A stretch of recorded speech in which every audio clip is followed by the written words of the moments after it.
Nous en étions au 8e jour de ma panne dans le désert, et j'avais écouté l'histoire du marchand en buvant la dernière goutte de ma provision d'eau.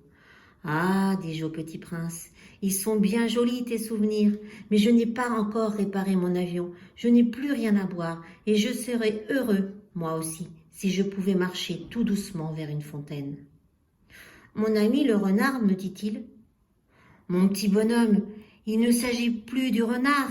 Pourquoi? Parce qu'on va mourir de soif. Il ne comprit pas mon raisonnement. Il me répondit, c'est bien d'avoir eu un ami, même si l'on va mourir. Moi, je suis bien content d'avoir eu un ami renard. Il ne mesure pas le danger, me dis-je. Il n'a jamais ni faim, ni soif.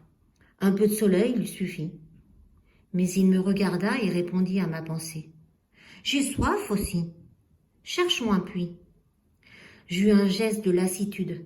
Il est absurde de chercher un puits au hasard dans l'immensité du désert. Cependant, nous nous mîmes en marche. Quand nous eûmes marché des heures en silence, la nuit tomba, et les étoiles commencèrent de s'éclairer. Je les apercevais comme en rêve, ayant un peu de fièvre à cause de ma soif, les mots du petit prince dansaient dans ma mémoire. « Tu as donc soif, toi aussi ?» lui demandai-je. Mais il ne répondit pas à ma question. Il me dit simplement « L'eau peut aussi être bonne pour le cœur. » Je ne compris pas sa réponse, mais je me tus. Je savais bien qu'il ne fallait pas l'interroger. Il était fatigué. Il s'assit. Je m'assis auprès de lui.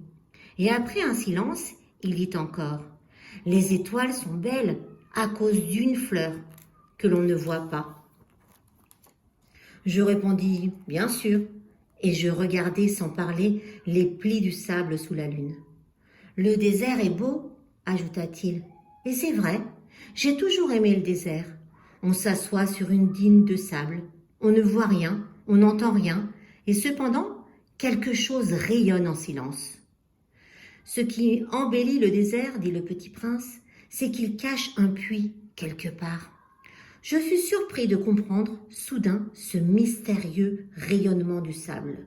Lorsque j'étais petit garçon, j'habitais une maison ancienne et la légende racontait qu'un trésor y était enfoui.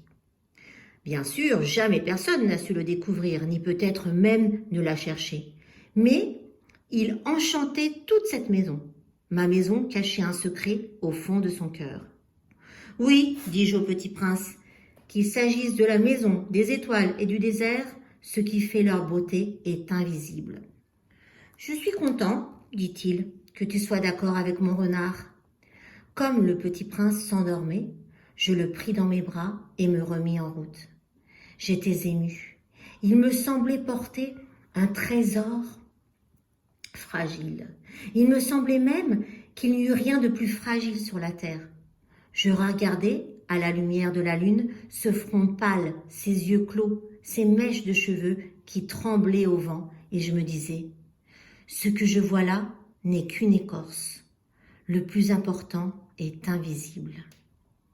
Comme ses lèvres entr'ouvertes ébauchaient un demi-sourire, je me dis encore, ce qui m'émeut si fort de ce petit prince endormi, c'est sa fidélité.